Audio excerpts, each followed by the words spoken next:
Princess Diana is winning, 28 years after she died. She predicted it on national television in November 1995. The country didn't catch it then. Today, Catherine wears Diana's engagement ring. Diana's name sits on her granddaughter's birth certificate. The day Charles dies, Diana's son becomes king. This is the boy who walked behind his mother's coffin while Camilla watched from a safe distance. He's waited 28 years for this. 20 wins for Diana. 20 things Camilla can't undo. Number 20 is the win Diana spent her last 5 years preparing her sons for. You'll see all 20, ranked from quiet to devastating. By the end, you'll understand why every August 31st, the cameras still go to Althorpe. Number 1, the sapphire on Catherine's hand. October 2010, William proposed to Catherine Middleton at Lake Rutundu in Kenya. He gave her one ring, Diana's, a 12-carat oval Ceylon sapphire surrounded by 14 diamonds, Garrard. Originally bought for Diana by Charles in February 1981. When Diana died, her sons inherited her personal jewelry. William gave the most photographed engagement ring in modern history to Catherine. Catherine has worn it every single day since. State banquets, trooping the color, royal funerals. At Queen Elizabeth II's funeral, Diana's sapphire was on Catherine's left hand. At Charles's coronation, while Camilla was being crowned queen behind her, Diana's ring sat in the front row. Camilla wears the Greville tiara on long-term loan, borrowed, subject to William's discretion the day he becomes king. Catherine wears Diana, by choice, permanently. Number 2, Diana's name on her granddaughter's birth certificate. Now here's the win that lands hardest, May 2nd, 2015. William and Catherine had their second child, a girl. They had 2 days to decide her name. When the announcement came, the name had 3 parts: Charlotte, Elizabeth, Diana. Charlotte, the female version of Charles. Elizabeth for the late queen, and Diana, right there, in the middle, on the public record, forever. There is no Camilla in any of the 3 royal grandchildren's names, not George Alexander Louis, not Charlotte Elizabeth Diana, not Louis Arthur Charles. The wife King Charles fought a 50-year war to elevate has no place in the next generation's identity at all. Charlotte will likely live well into the 22nd century, carrying the name of the woman Camilla helped destroy on the documents she signs for the rest of her life. That's not a win Charles can undo. That's not a title William can revoke. That's Diana, written into the next century. Number 3, William chose the love marriage Diana couldn't have. When Charles was asked on his engagement day in February 1981 if he was in love with Diana, his answer became infamous. Whatever in love means. Diana stood next to him on camera. She heard it. The country heard it. 29 years later, William proposed to Catherine. After almost a decade together, they had met as students at the University of St. Andrews. The palace did not see Catherine as the obvious choice. William didn't care. He chose Catherine the way Diana would have wanted. He chose for love, not for duty. The wedding on April 29, 2011 was watched by an estimated 2 billion people. 15 years and 3 children later, no mistresses, no leaked tapes, no panorama interview required. The duty marriage produced Charles and Diana. The love marriage is producing the next king and queen. Diana wanted her son to marry differently. He did. Number 4, the statue at Kensington Palace, July 1st, 2021. The 60th anniversary of Diana's birth. William and Harry stood together for the first time after Megxit at Kensington Palace to unveil a permanent statue of their mother. Diana stands in bronze with 3 children at her side, not Charles, not Camilla, children, symbolizing her humanitarian work and the way she changed how royals were supposed to behave. The sunken garden Diana herself loved, permanent, state-recognized. Camilla has no statue, will likely never have one. The British state recognizes Diana with a permanent monument on royal property. Camilla will be commemorated on coins and stamps. New ones will replace them the moment William becomes king. Diana stands in bronze. Camilla holds a borrowed tiara. The visual record of the British monarchy has decided who matters. Number 5. The Princess of Wales title is back, September 9th, 2022. The day after Queen Elizabeth II died, William became Prince of Wales. Catherine became Princess of Wales. Diana's title, Camilla never used it. From 2005 until 2022, she called herself Duchess of Cornwall, out of respect for Diana's memory. Even Camilla wouldn't take Diana's name. Catherine took it the moment it was offered because William chose to give it to her, because Diana's title belongs in a love marriage, because that's the only kind of Princess of Wales the country will accept. The title that Diana made famous, that Camilla refused to touch for 17 years, now sits on the woman who wears Diana's ring and named her daughter for Diana. The Princess of Wales title belongs to Diana, then to Catherine, skipping over Camilla entirely. Number 6. The Diana Award. The Diana Award was founded in 1999, 2 years after Diana died, endorsed by both William and Harry. 27 years on, it's still active. It recognizes young people for humanitarian work, anti-bullying campaigns, and social change. Hundreds of recipients every year. Operations in dozens of countries. There is no Camilla Award. There is no Camilla Youth Charity. There is no global initiative anyone has thought to name after her. Diana has a permanent international presence in young people's lives. Her name shapes the careers and reputations of the next generation. Camilla's name shapes Christmas cards and stationery. In 30 years, the Diana Award will still be running.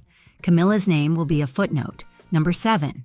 Heads Together and the Mental Health Legacy. In 2016, William, Catherine, and Harry founded Heads Together, a mental health initiative aimed at breaking the stigma around mental illness. Diana broke that stigma first. She told Andrew Morton on tape about her bulimia, her postpartum depression, her suicidal thoughts.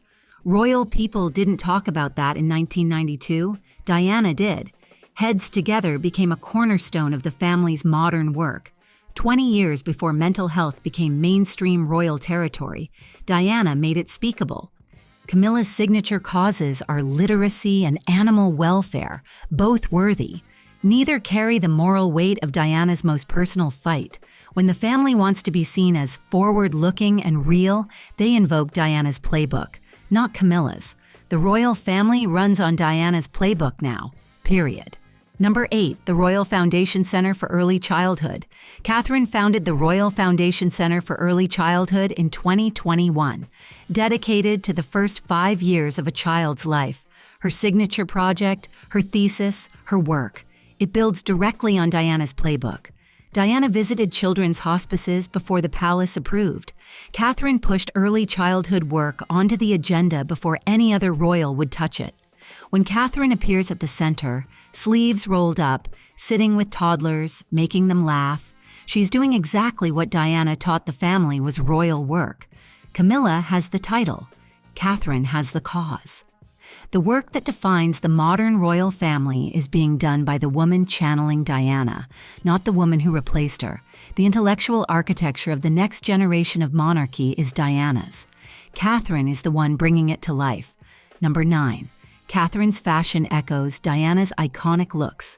Catherine has spent 15 years wearing direct fashion homages to Diana. The polka dot dress leaving the hospital with George. The exact echo of Diana leaving the hospital with William. The blue Issa engagement dress. The same Gerard sapphire ring. Reset Diana sapphire earrings. Diana's South Sea pearl bracelet. Each one a deliberate visual quotation. Recognized instantly by the press, by the public, by the grandmothers watching from their armchairs. Camilla has no fashion archive worth quoting. Her wardrobe is functional, expensive, forgettable. When Catherine wears Diana's pieces or echoes her style, the message is clear. The visual continuity of the British monarchy runs from Diana through Catherine into the future. Camilla isn't in the lineage at all. Number 10. Catherine does royalty the way Diana invented it. Diana broke the rules of being royal. AIDS ward visit in April 1987. Holding a patient's hand without gloves. Kneeling to talk to children at eye level. Walking through cleared landmine fields in Angola 7 months before her death. The palace fought her. After her death, they realized she'd been right. Catherine has spent her entire royal career picking up where Diana left off. Hospice visits, mental health work, personal grief made public. A cancer announcement in March 2024 delivered straight to the British public on video. The response was unlike anything since Diana herself. Millions of cards. Strangers worldwide reacting the way Diana taught them to. That instinct doesn't exist for Camilla. The polls confirm it. Diana invented the modern royal style. Catherine has perfected it. Camilla never even tried. Number 11, Diana's charities are still running. Centerpoint National AIDS Trust, Royal Marsden Hospital, the Leprosy Mission, English National Ballet. These were Diana's patronages when she died. 28 years on, all of them still operating. William took on Centerpoint and Royal Marsden. Her HIV and AIDS work continued through her sons. The work hasn't stopped. 28 years and counting. When the royal family wants to do good in the world, they turn to Diana's charities first. The Camilla charities exist. They're worthy. They don't carry Diana's continuing institutional power. The legacy of doing good while being royal is permanently coded as Diana's invention. 28 years of continuous operation. The charities Diana built are the heart of what this family does. Number 12, August 31st. Still marks the calendar. Every August 31st, Britain still marks the anniversary. 28 years on. Newspaper retrospectives, documentary specials, crowds at Kensington Palace, flowers at the gates, Earl Spencer's annual statement from Althorp, tabloids leading with her face. The country observes Diana's death the way nations observe assassinations. November 22nd for Kennedy, April 4th for Martin Luther King, August 31st for Diana. The same gravity, the same rituals. Camilla's birthday is July 17th. Notice how often you've heard about it. Diana's death anniversary commands media attention year after year. Camilla's birth anniversary commands a Buckingham Palace press release. The British calendar makes time for Diana 28 years after her death. It makes time for Camilla because protocol requires it. One is remembered, the other is scheduled. Number 13. The Spencer family owns Diana's legacy. Earl Spencer manages Diana's grave on the island at Althorp. He hosts the memorial events. He gives the interviews about her each August. He visits her resting place often by his own account. In the 28 years since 1997, Charles has never been part of any of it. When Britain wants to remember Diana, the country goes to Althorp, not Buckingham Palace, to Spencer, not Charles. Charles built Camilla a household to mirror a queen's. Spencer built Diana a memorial that Britain visits, year after year. The royal family doesn't get to write Diana's history. The Spencer family does, and the Spencer family has spent 28 years making sure Diana wins. Number 14, Earl Spencer's eulogy aged perfectly, September 6, 1997. Earl Spencer stood at Westminster Abbey and delivered Diana's eulogy. He used the speech to directly criticize the royal family. He called Diana the most hunted person of the modern age. He pledged the Spencer family would help raise William and Harry so their souls would not be simply immersed by duty and tradition. 28 years later, every line of that eulogy reads like prophecy. Diana was hunted by the press. The royals did try to bury her individuality. The Spencer family did intervene to make sure William grew up his own person. And William has grown into exactly the future King Diana wanted. Modern, open, aware of the people he serves. Spencer wrote the script Britain has been watching play out. Camilla has had no equivalent voice since. Number 15, the Spencer tiara at Althorp. The Spencer tiara is centuries old. The earliest piece dates to the 1760s, assembled by Gerard in 1937 for Cynthia Spencer, Diana's grandmother. Diana wore it on her wedding day, July 29, 1981. The most photographed tiara of the century, on the most photographed bride of the century. It's a Spencer family piece. It's at Althorp. It will be worn by future Spencer brides, Diana's nieces, her great-nieces, generations forward. Camilla's Greville tiara comes from the royal collection. She wears it on loan. It goes back to the vault when William says so. Diana's wedding tiara is permanent property of her birth family. It will outlast any royal collection arrangement Charles built around Camilla. It will outlast Camilla herself. In 100 years, Diana's wedding tiara will still be at Althorpe, still worn by Spencer women, still photographed at Spencer weddings. Camilla's borrowed tiaras will be back in storage forever. Number 16, The Crown made Diana the heroine. Netflix's The Crown ran for 6 seasons. Tens of millions watched globally. Seasons 4 through 6 centered on Diana, played by Emma Corrin and Elizabeth Debicki. Corrin Emmy-nominated, Debicki Emmy-winning. Diana was the protagonist, Charles weak, Camilla the third party. The script reflected Diana's version of the marriage, the version Andrew Morton documented in 1992. Camilla and Charles tried to push back. Netflix ignored them. Generations of viewers around the world will inherit Diana through The Crown. For the next 30 years, when streaming algorithms surface prestige royal content, they'll surface Diana's story. Camilla appears as the obstacle. The most watched dramatization of the British royal family of the 21st century has cast Diana as the heroine, and there's no rewriting it. Number 17, Spare vindicated Diana's account, January 10, 2023. Prince Harry's memoir Spare sold 1.43 million English-language copies on its first day, a British publishing record. Harry described Camilla as the villain. He told the story of the affair from the perspective of 2 boys watching it destroy their mother. He confirmed Diana's account on every major point. For 30 years, Charles, Camilla, and the palace had pushed back on the Andrew Morton book, argued she was unreliable, argued she exaggerated. Harry's Spare ended that argument. It came from Charles's own son. Charles couldn't publicly contradict him. The book became the family's official confirmation of Diana's version. Diana wrote her side. Decades later, her son confirmed every line of it. The historical record now reads Diana's way. Number 18. Diana's funeral was bigger than Camilla's coronation. September 6, 1997. Diana's funeral drew 32.1 million UK viewers, the biggest broadcast event in modern British history. May 6, 2023. Charles and Camilla's coronation drew approximately 18.8 million UK viewers. Diana, dead, drew nearly twice the British viewing audience that Camilla, alive and being crowned queen, did 26 years later. Globally, Diana's funeral was watched by an estimated 2 billion people. The 2023 coronation reached far fewer. The Camilla coronation was the official high point of her royal career. Diana's funeral was the day she became the people's princess permanently. The numbers don't lie. The country showed up for Diana's death. The country tolerated Camilla's coronation. There is no metric on which Camilla outperforms Diana. None. Number 19. Diana's 1995 prophecy has come true. Now we get to the win Diana saw coming. November 20th, 1995. Diana sat down with Martin Bashir on BBC Panorama.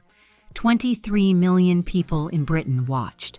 The line that mattered most wasn't about Camilla. It was a prediction Diana made about herself. I'd like to be a queen of people's hearts, in people's hearts, but I don't see myself being queen of this country. That was 1995. 28 years on, the prophecy has come true on every metric the palace can measure. May 2021. YouGov poll. 14% of Britons wanted Camilla as queen. 41% preferred princess consort. 28% wanted no title at all. After Mark Bolland's PR campaign. After Operation Ritz. After each step of the long, careful rehabilitation. Camilla has the title. Diana has the heart.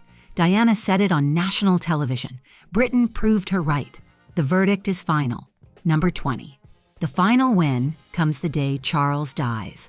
This is the win that hasn't happened yet. Charles has been in cancer treatment since February 2024. His mother lived to 96. His father lived to 99. Charles is in his late 70s with cancer, and the country is doing the math.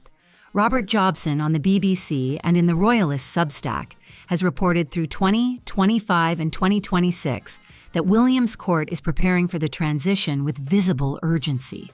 When Charles dies, William inherits not just the crown, but the entire architecture Charles built around Camilla: the sovereign grant, the royal collection, the household, the titles.